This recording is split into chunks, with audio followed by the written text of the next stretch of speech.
tole je pa sprehod.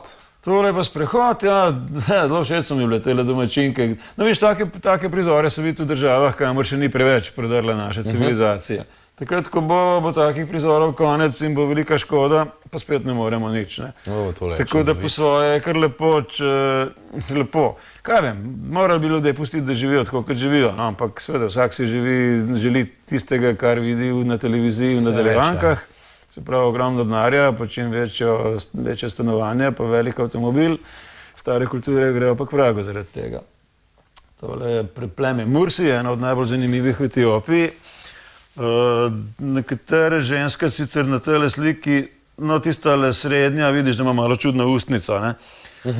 Ponavadi ima disk v tisti ustnici, ki je velik tako kot kakšen CD iz gline, ampak to imajo samo takrat, kadar se zrihtajo, takrat si dajo tisti disk noter. Kaj pa disk gre Drugače ga pa dajo ven, ja, ker drugače ustnica ne bi bila prekrvavljena, pa bi odmrla, če bi stalno to imela not.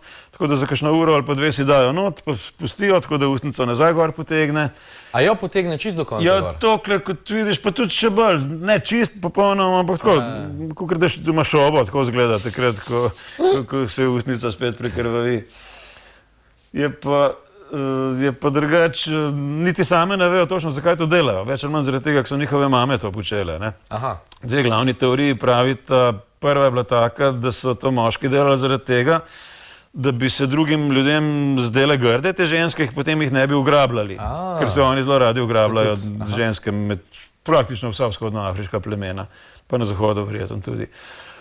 Druga je pa taka, da je ženska poželenja vredna šele potem, ko ima ta maksimalni disk noter, ki je velik, se pravim, kakšnih 15 centimetrov. Mislim, da je več. Mislim, da je 20. Ja, kakšne frajerke mogoče tudi več. V glavnem, tako veliko, tako raztegnjena ustnica mora biti, da jo lahko potegne preko glave.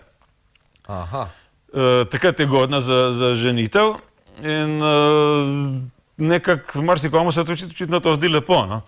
Je pa zabavno gledati, recimo, kako pijejo ali pa jejo. Pol vam pada. Ja, teče na vseh straneh dol, ja. Kaj imamo pa tole?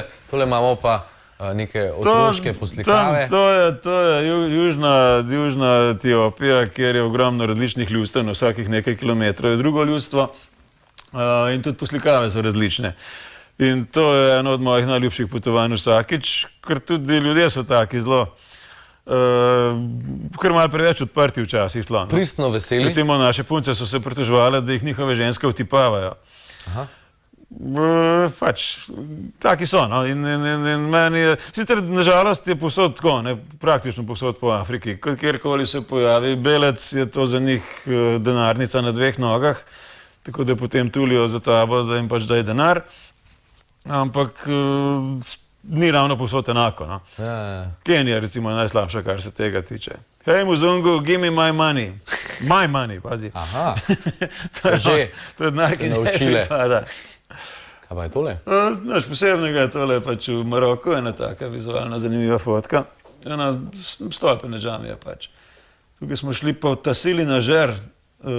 To je pravzaprav pokrajina v Mauretaniji, precej stran od morja, ker v Mauretaniji edina naselja skoraj so ob morju. Je pa tukaj nekaj vode, tako da so tudi sredi puščave nekakšna mini naselja. Tole tukaj je bil pač en šotor malo odmaknjen od naselja. Tiste naselja so pa zelo majhna, pa zelo še taka, kot so bila v srednjem veku.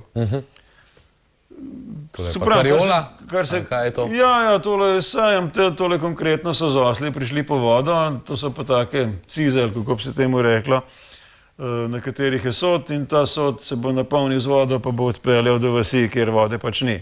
Pa bo držalo nekaj dni.